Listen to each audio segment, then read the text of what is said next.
Alright guys, thank you very much for joining me today. We are going to just cover some simple option selling on TD Ameritrade platform. Yeah. So this video is in response to the queries of questions that one may have when you first sign up a TD Ameritrade account. Yeah, and the objective is to help you to overcome this initial hurdle of setting your first option, then having the confidence to navigate the platform subsequently. But nonetheless, with that said, any questions that you have, feel free to comment below. So then I'll try my best to respond in time and help you to move along and earn your first dollar profits from the stock market. All right. So first up, we have the disclaimer as usual. The information in this presentation, including all strategies discussed, is strictly for illustrative and educational purposes, and it is not to be construed as an endorsement, recommendation, or solicitation to buy or sell any securities. Yeah, I do not have the license to do any recommendations. So first up, let's cover some basics on what is an options. I'll be putting in a link on what is an option as well as a video inside the comment box, so keep a lookout for it if you need more information. But basically, we have two parties in an option. First is the seller of the option, which we call it the writer. You can see it in this right hand side. Then the other side is of course the buyer of the option. And as we are pitching from the value investor point of view, so we never, I stress again now, we never buy options.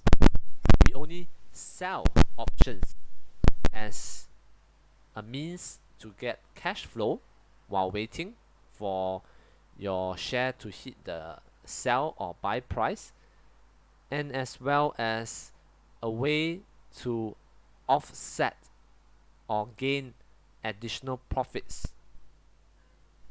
Alright, so whenever okay so whenever we sell a call option, for example, we have an obligation to sell, but before we sell any options, we need to have the underlying stock. Likewise, when we sell a put option, we are intending to buy a stock at a certain price. So we're just waiting for the share price to drop.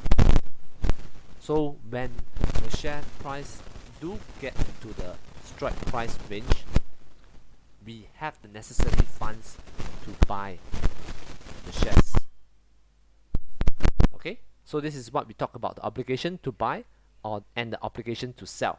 Remember, okay, so other than the two parties in an option contract, there is this obligation and the right. Obligation means that you must, okay, once the strike price is hit at the expiration date, you need to sell for a option or you need to buy for the put option. However, if you are on the left side, which you are a buyer, it is the right to buy, meaning that at the expiration date, you can choose not to buy or you can choose not to sell if it didn't hit the price that you want. But once again, as a value investor, we are never buyers of options, we are just seller of options. Okay, if I lost you at this page, pardon me, please take a look at the video, then after that jump back into this video.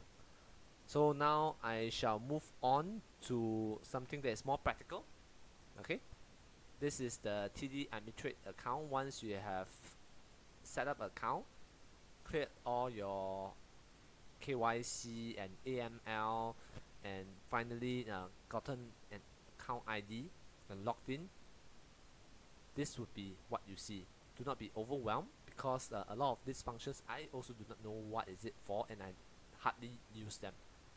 Okay, and I've logged in under a simulated account. So if you didn't realize, you have two accounts. One is a paper trading account, which is the simulated account that you're seeing right now, in which all the buy and sell are not your actual money.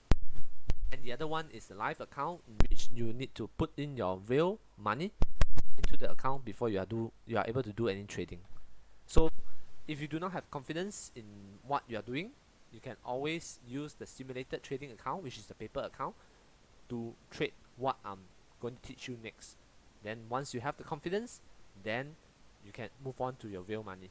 And always start low, for example less than $1,000, something that you can afford to lose. And until you have full confidence of knowing what you're doing, then you can increase your capital. Okay, so the first thing is navigating the platform. You need to move on from, probably you'll start off under monitor, you move on to trade. Okay, once you're at the trade, key in the stock ticker symbol that you like to trade on, sell options on.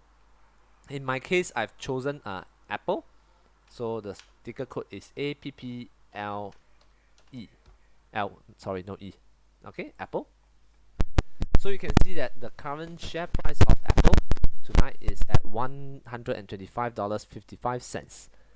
It's red because it has fallen from the opening price.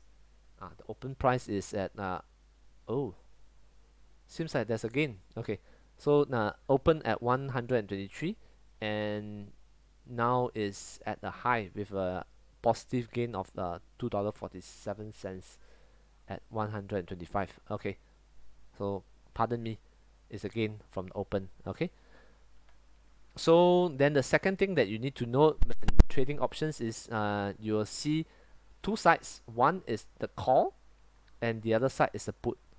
Like I covered earlier in the slides, you have the call and the put option. Call option is the option to, is the obligation to sell. Yeah, put option is obligation to buy, meaning that you do not have the shares and you have the money and you're looking to buy at the price that you like. Okay, so this is the call and this is the put. So at each call and put, you will have this last price, net change, bid price, and ask price. So we are just concerned about this bid and ask. And as sellers of options, we only always look at the bid. Okay, so this is a bid for call, and this is the bid for put. Okay,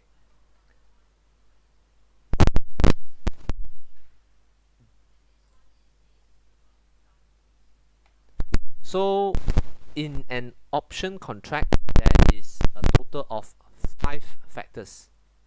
Firstly is the underlying stock, in which we have chosen Apple in this case. Second is the option type.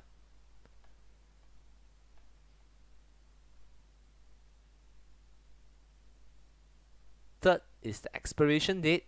Fourth is the strike price, and fifth is the option price. So let's cover the expiration date. Expiration date is this dates that you see on the left hand side column. Okay, sorry.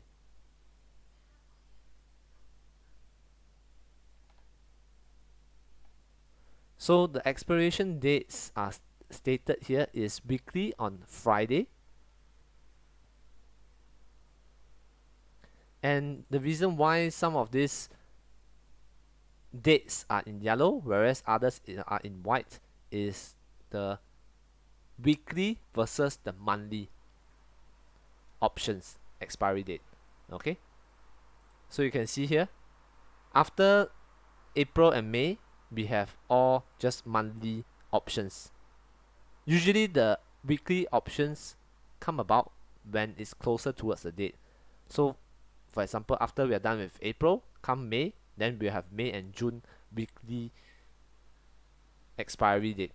And weekly dates are only available for those stocks that is more highly traded, meaning that's demand for their options, and that's why they have the weekly settlement. If not, some stocks do not have options at all. Some stocks have options on a monthly basis, which is all white, and only those stocks which are actively traded would have weekly settled expiry dates. Okay, so this underlying stock expiry date. Next is the strike price. How do we know what strike price that we are looking at?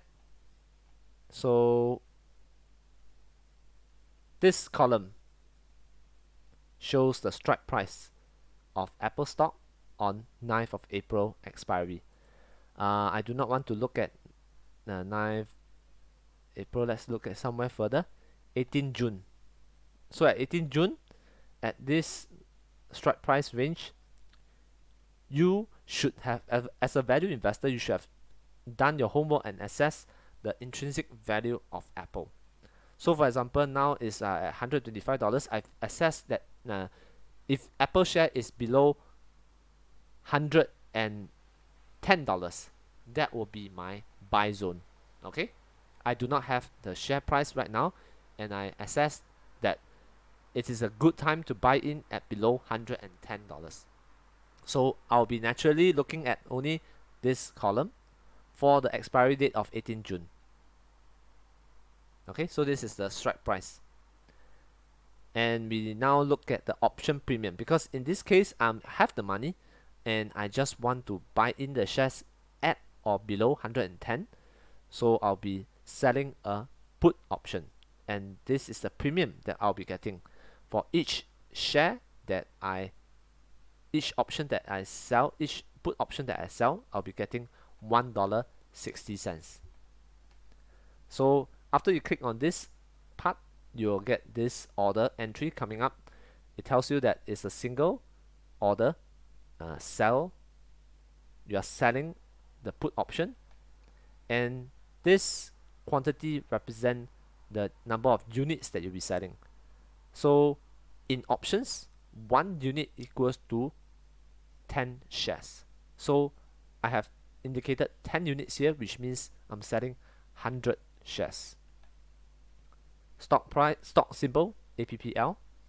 The expiry date 18 June, which is what I've chosen here.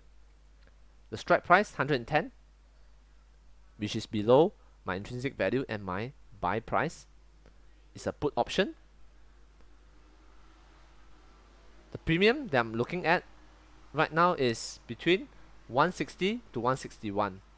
Last done was 159, so I'll put 160. I'm fine with it. The order is basically either limit, market, stop limit, trail stop, MOC or LOC. I only look at either market or limit, because limit means that once it hits the price that you have indicated here, then you will execute.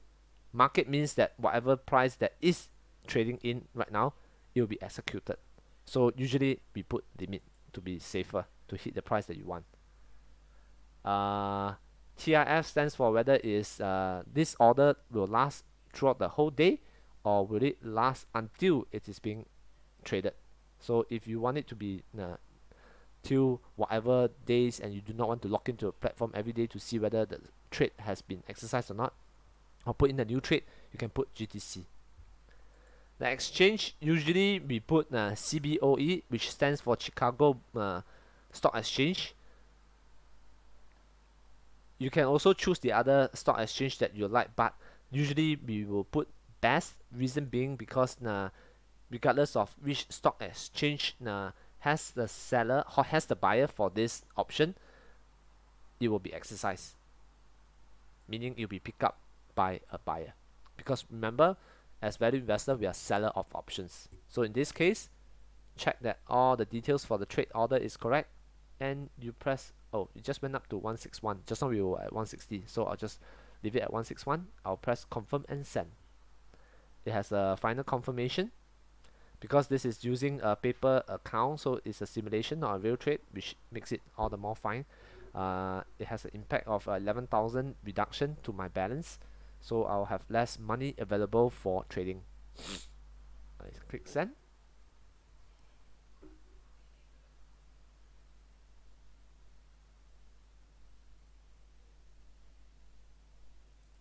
Okay. Oh, do you hear the sound? It has been just confirmed. And looking at below here, you'll see the position that we have. Okay, we have 100 units of Apple shares options, put options, on expiring on 18 June. This is a days to expiry, and I've just gained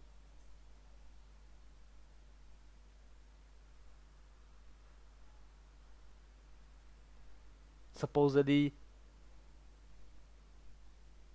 164 times 100. Yeah, which is $164 supposedly.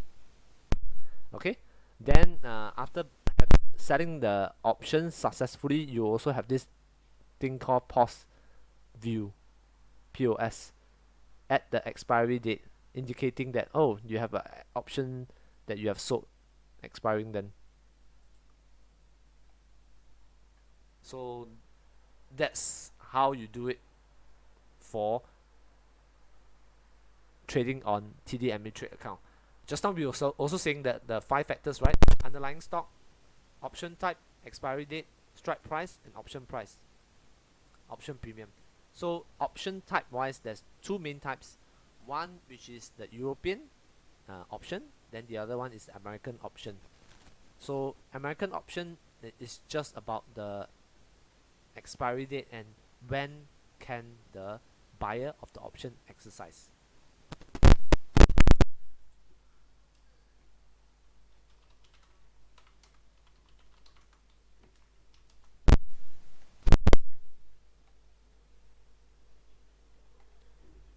So for European style options, it can be exercised only at expiration. But as we are trading in the US stock market, it is a American style options and it can be exercised anytime prior to expiration. But so far, all my trading experience tells me that you hardly get any options exercised before the expiry date, which is 18 June in this case. Why? Because the buyers of the options usually also do not have the funds necessary or the options to the shares to sell. Meaning these are speculative traders taking on the position that they do not want to settle before the expiry. So they usually wait until the automated settlement. For more details on that, it will be another topic by itself, another video. Okay, so I shall not cover the difference between European versus American style options, but basically is the difference in the exercisability of the option prior to the expiry date. Alright, so now moving back to the slides. So what does an option cost? Okay, so once again we have call and put option. There's 3 main terms that you often see when you do option trading. One is in the money, ITM. One is at the money, ATM. And the last one is out of the money, OTM.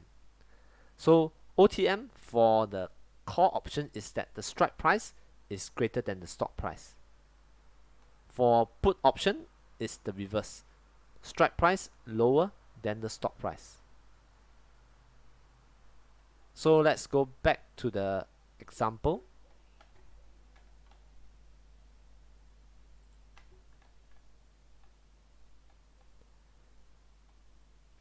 We have the put option of 100 units of Apple at $110. Knowing the price now is at 125. What is the status of our put option? Is it in the money, at the money, or out of the money? Please type your comment below. So then it will be a verification to see whether you understand what is the status of the option. Remember, the Apple share is a put option. Alright, so you have only these 3 choices. share price now is 125. My option price or option strike price is 110. Okay, please type in your comment and I'd like to see what is your choice. Okay, the next topic is what are intrinsic value and time value. Basically, the option premium, the 160 that we have paid earlier, or we were paid earlier, we were given the money because we are sellers of option, $164 is the option premium, and it's made up of intrinsic value and the time value. So intrinsic value, as value traders, I'm sure everyone is very aware of what it is and how to calculate. It is the basic value of the underlying stock, and in this case, it's the basic value of the option. So in the case of a put option, intrinsic value is the strike price minus the stock price. Yeah. So in our case wise, it is the $110 minus the current share price, which is 125, which works out to be around $15. That is the intrinsic value plus the time value. In this case, the time value, which is the option price, minus intrinsic value.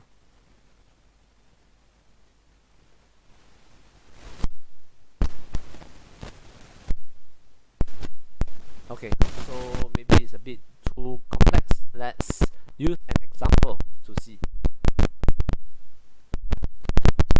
Current share price now, for example, Apple is at $100. A $95 call option would be equals to $650. Why?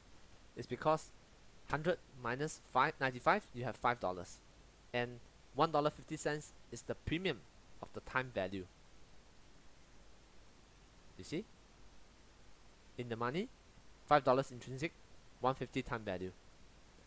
Let's move to another example where it's 100, so it equals to the current share price now. Your strike price equals to current share price. Why is there a premium of $350?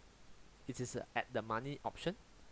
0 for intrinsic because 100 minus 100 is 0, and $350 is the time value till the expiry. So in this case, we didn't give any expiry, but it should be more than a month.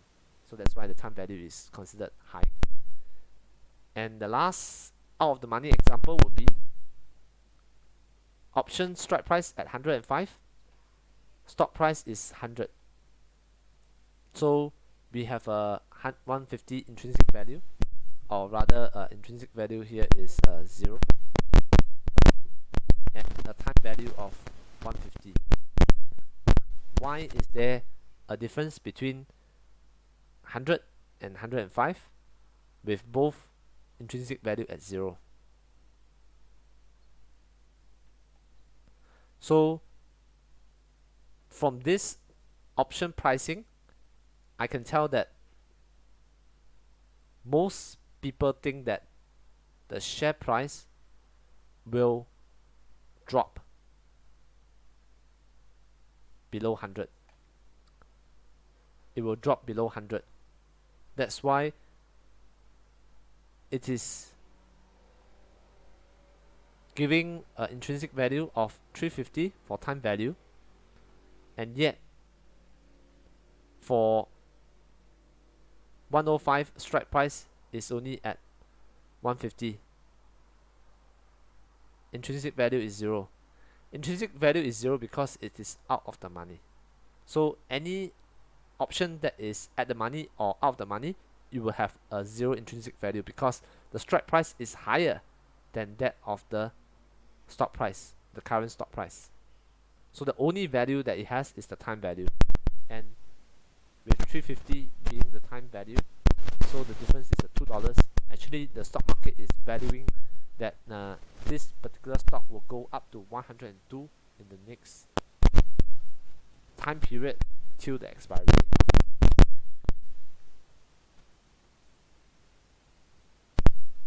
So this is a time decay showing that how time value will be reduced as it draws closer towards the expiry date.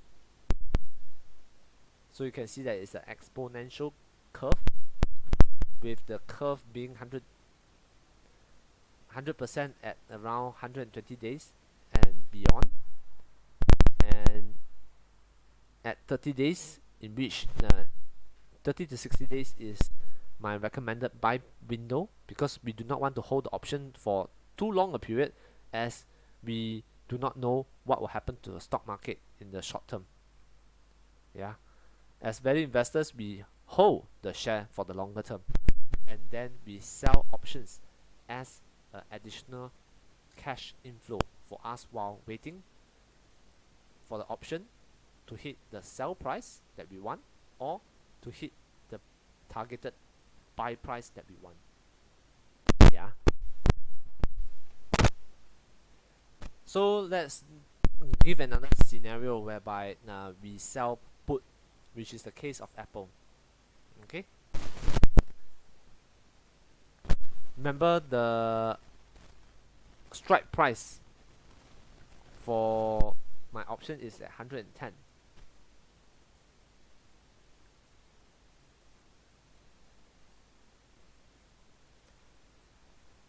Current share price is now at 125.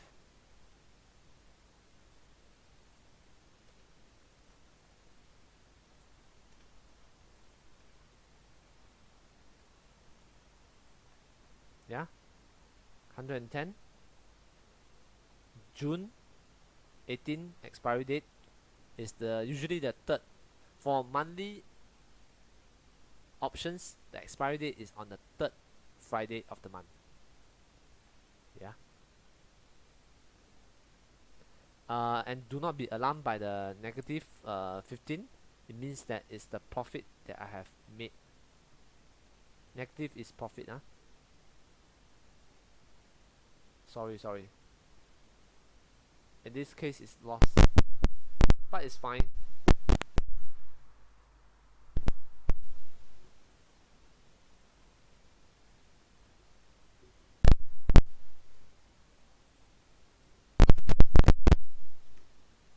So whenever you sell an option, there is only 3 scenarios that can happen.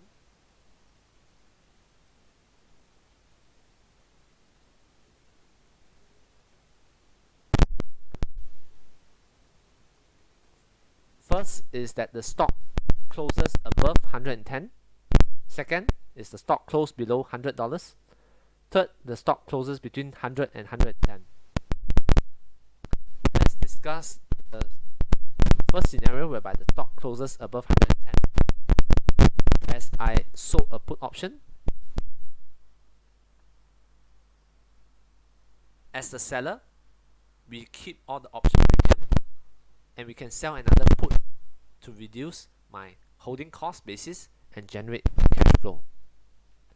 Why?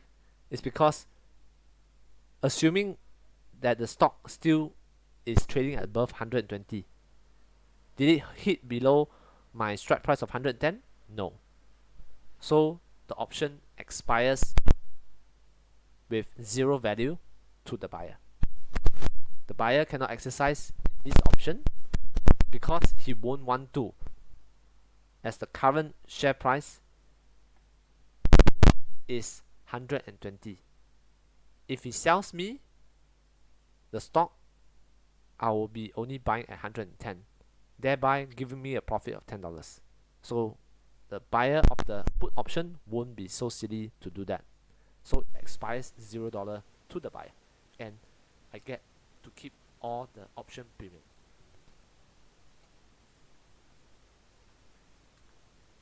Stock closes below $100.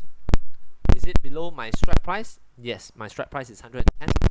So for me as the seller of the option, I can do 2 things.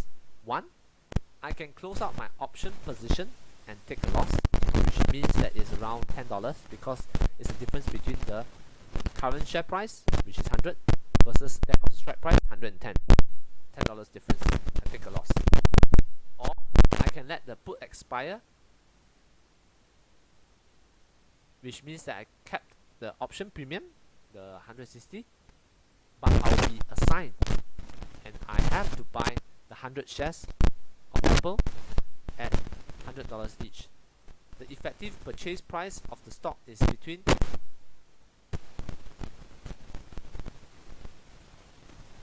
the current share price plus the premium,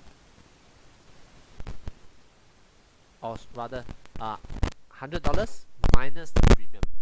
Remember, I get the $164 premium. Yeah, so that helps to reduce my purchase price, but it is still higher than my option strike price. So once again, I repeat, for scenario 2, I'll have to still purchase the Apple share at $110 because that's the strike price, even though the current stock price now is $100. But that's fine because I've measured the intrinsic value to be 110, and I'm willing and want to buy at 110. So it doesn't matter that it falls below 110 to $100. I'll still buy at 110 minus away the option premium that I collected earlier on when I first sold.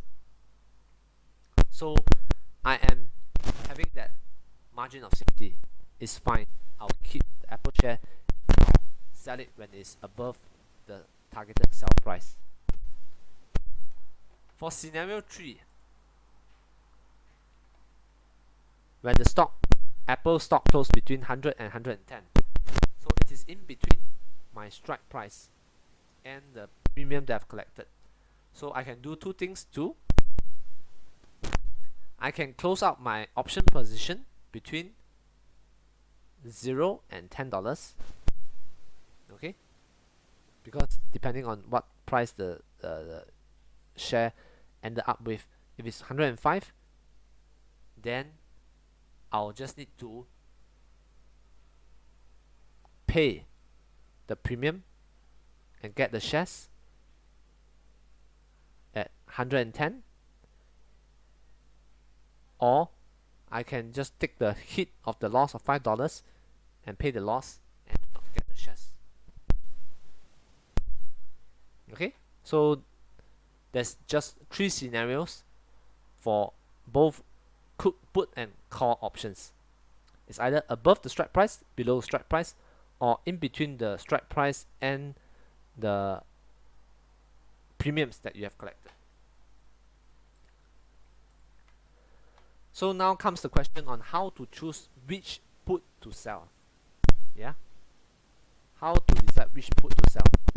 So basically there's 2 main factors that you look at, because you see, wow, so many options to sell, man. I can sell at 16 July, 20th August, 17th September. So there's 2 factors that you need to look at. First is the intrinsic value or the strike price, and second, it is the expiry date. So if you have no idea, some value investors tend to sell a long expiry date option, which means that this seller is in for the long run. For example, Apple.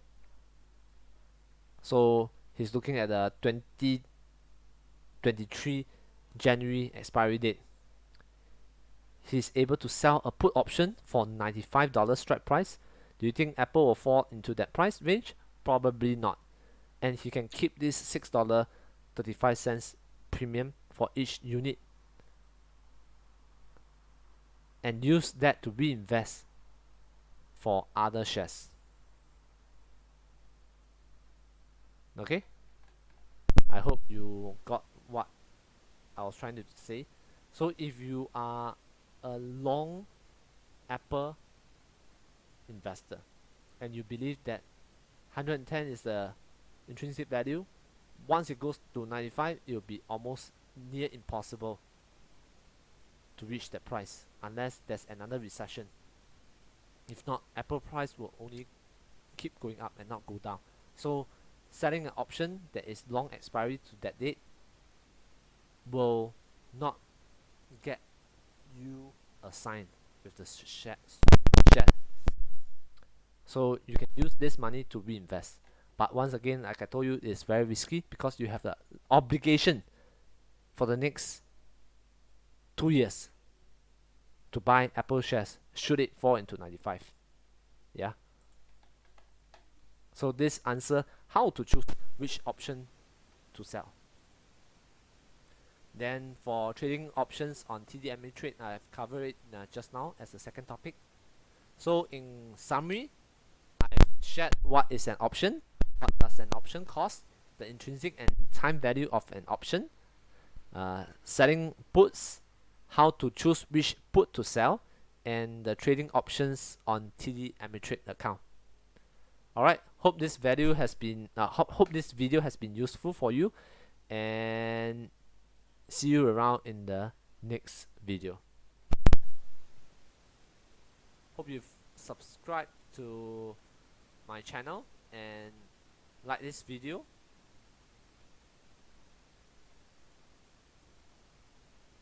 Thanks for watching.